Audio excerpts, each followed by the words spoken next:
Gaza में तुर्की को बड़ा झटका मिल गया है।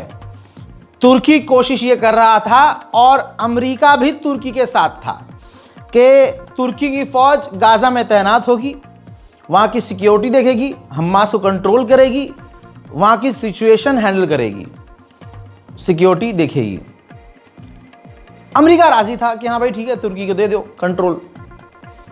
इजराइल शुरू से राजी नहीं था, इजराइल बार बार मना कर रहा था। जब मीटिंग हुई तो मीटिंग में नेतन्याहू ने वीटो पावर इस्तेमाल कर ली।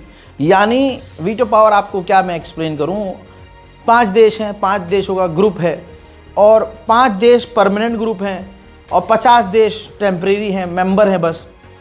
तो अब वो 50 देश कुछ भी कहें, मानना ना मानना इन 5 लोगों के हाथ में है और इन 5 में से अगर एक बंदा भी राजी ना हुआ तो वो बात मानी नहीं जाएगी जिस पर बहस की जा रही थी। तो वीटो पावर इसे कहते हैं। तो जब अमेरिका कह रहा था हाँ तुर्की की फौज गाजा के अंदर तैनात हो और काम शुरू कर दे, इस बारे में जब मीटिंग हुई तो भाई इजराइल ने वीटो पावर इस्तेमाल कर लिया और कह दिया हम राजी नहीं हैं, तुर्की गाजा में तैनात नहीं होगा। जिसके बाद अमेरिका भी चुप हो गया, अमेरिका भी पूरी तरह से इजराइल के साथ हो गया। ठीक है भाई, तो अब फैसला ये है कि तुर्की की फौज गाजा में नहीं आएगी। जो ह्यूमैनिटेरियन कमेटीज़ काम कर रही हैं तुर्की की गाजा में, सिर्फ तुर्की की वही कमेटियां आएंगी, लेकिन तुर्की की फौज गाजा में नहीं आएगी। ये बड़ी खबर है। अब इसके बाद एक और बड़ी खबर जो कि खतरे वाली है और बहुत गलत बात है, वो चीज़ नहीं होनी चाहिए। अमेरिका सोच रहा है कि गाजा को 2 टुकड़े में बांट दिया जाए क्योंकि हमास हथियार नहीं डाल रहा है। तो अमेरिका कह रहा है कि एक गाजा का टुकड़ा जिसे इजराइल पूरा कंट्रोल करेगा और एक गजा का टुकड़ा वो अलग कर दो जिसमें हमास मौजूद है और हमास अपनी पावर से जैसा उसको चलाना है चलाए, क्योंकि जब आधा हो जाएगा तो इतना पावरफुल गजा होगा नहीं। तो दोस्तों अगर ये होता है तो ये सीधा सीधा गाजा के आम लोगों के लिए बड़ा खतरा है। देखिए तुर्की को इजराइल ने मना कर दिया गाजा के अंदर आने से कि भाई आप अपनी फौज नहीं भेजेंगे, फौज की बात कर रहा हूं। लेकिन अजरबैजान और इंडोनेशिया दोनों देश की सेना गाजा के अंदर अपने अपने मुल्क की, इंडोनेशिया और अजरबैजान, ये दोनों देश की फौज गाजा आएंगी और वहां तैनात होंगी। तुर्की तैनात नहीं होगा। और अजरबैजान और इंडोनेशिया के लिए इजराइल अमेरिका राजी है। अब सवाल यह है, आपका यह सवाल होगा कि रज़ा भाई ये फिर अरब देश की फौज क्यों नहीं जा रही है गाजा में? तो भाई अरब देश की फटके 4 हैं और अरब तो दोगले हैं। जैसे सऊदी अरब ने खुद मना कर दिया कि हम गाजा में अपनी फौज नहीं भेजेंगे, इसी तरह से यूएई ने खुद मना कर दिया कि हम गाजा में अपनी फौज नहीं भेजेंगे। इसी तरह से अमेरिका ने कह दिया कि गाजा के अंदर अमेरिका की फौज नहीं होगी तैनात। लेकिन इजराइल के और गाजा के बॉर्डर पर जॉर्डन ने अपनी फौज भेज दी है। जॉर्डन ने भी गाजा के अंदर नहीं भेजी, उसने बॉर्डर पर जहां अमेरिकी और दूसरे देशों की सेना आई है सीज फायर पर नजर रखने के लिए, तो जॉर्डन ने फौज का एक छोटा सा टुकड़ा इजराइल के बॉर्डर पर भेज दिया है अमेरिकी फौज का साथ देने के लिए। इजराइल के कट्टरवादी नेता बेंजीवीर इजराइल की जेल में पहुंचे जहां हजारों फिलिस्तीनी रखे गए हैं और वहां जाकर भड़काऊ भाषण देते हैं और उन्होंने कहा कि इन तमाम फिलिस्तीनियों को मौत की सजा दी जाएगी।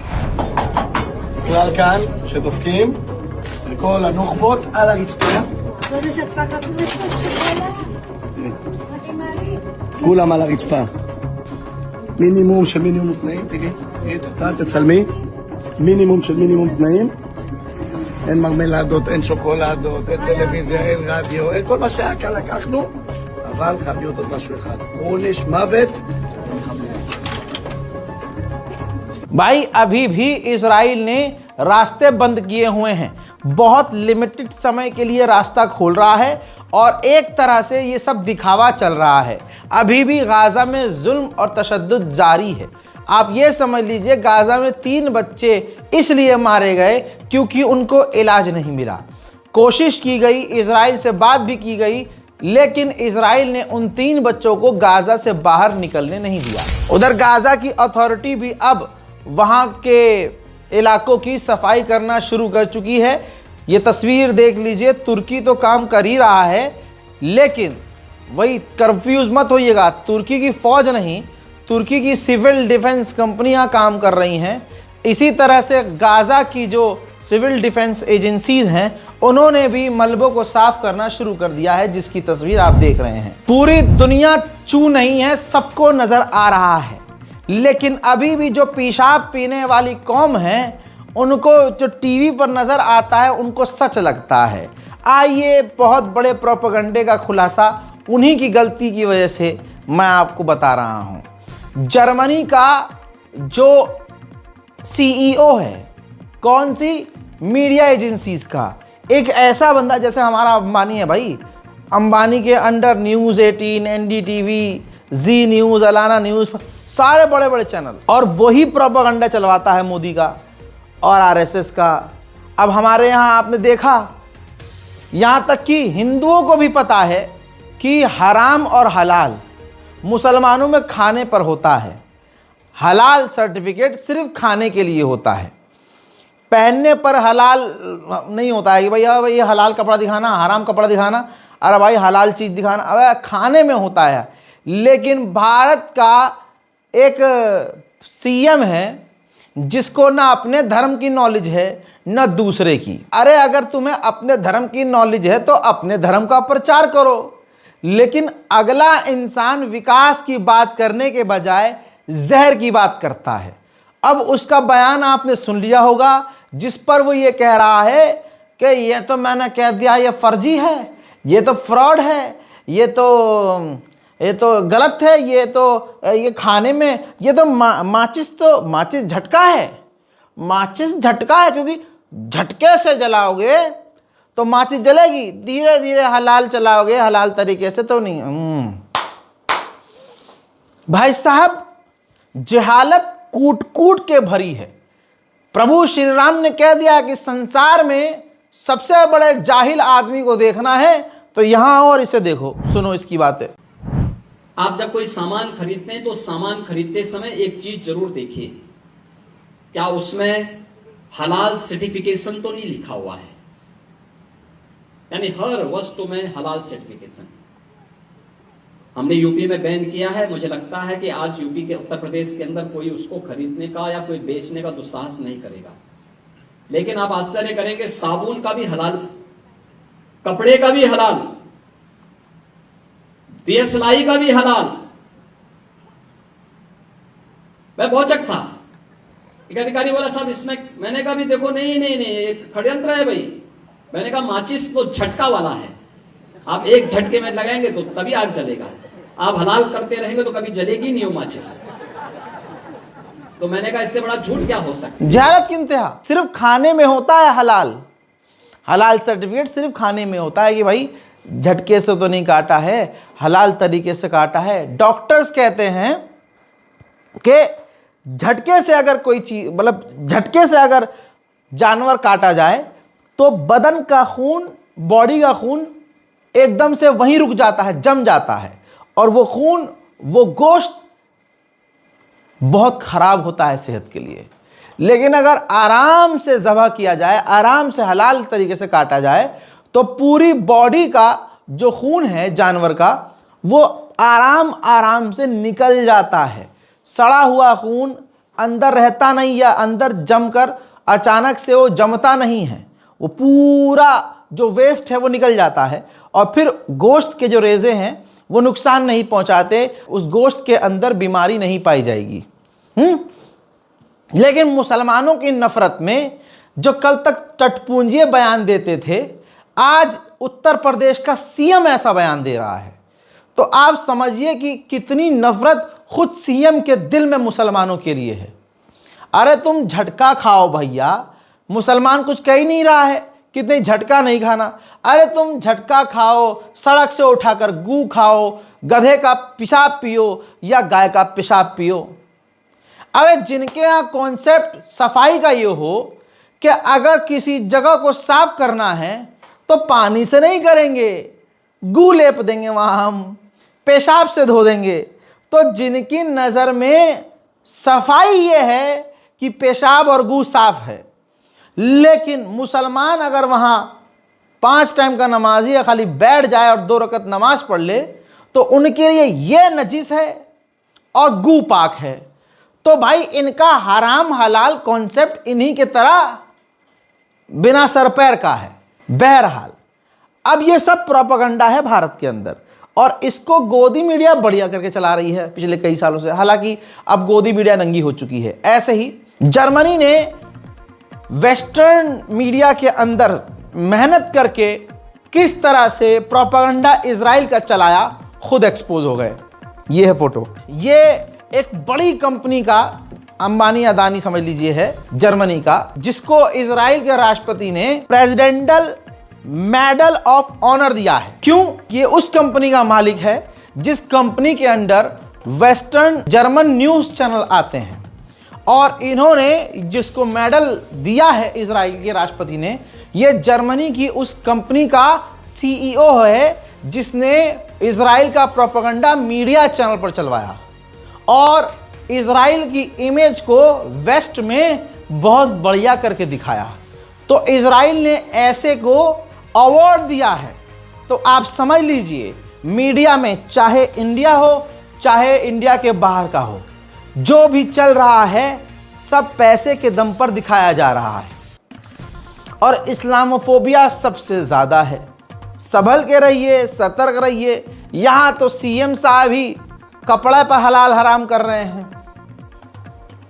मतलब एक आदमी कितना जाहिल हो सकता है कि भैया उसकी नज़र में है कपड़ा अगर जल्दी पहन लिया तो झटका है, अगर आराम आराम से पहना तो वो जो है हलाल है।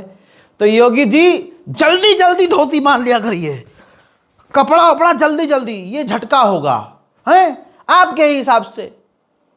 क्योंकि अगर आराम आराम से पहनेंगे तो जो भी काम योगी जी आराम से करेंगे सुकून से, वो हलाल काम होगा, और जो काम झटके से करेंगे वो गलत होगा, है वो इस्लामी हो जाएगा। एक देश का मुख्यमंत्री और एक बड़े प्रदेश का मुख्यमंत्री जब ऐसी बात करे तो ये अफसोस की नहीं, महा अफसोस की बात है। इजराइल अभी भी गाजा के अंदर वो जो करना है वो कर रहा है। याद रखिएगा, इजराइल ने एक बार फिर से जो इलाका अभी इजराइल के कंट्रोल में है गाजा का, वहां बम लगाकर उड़ा रहा है।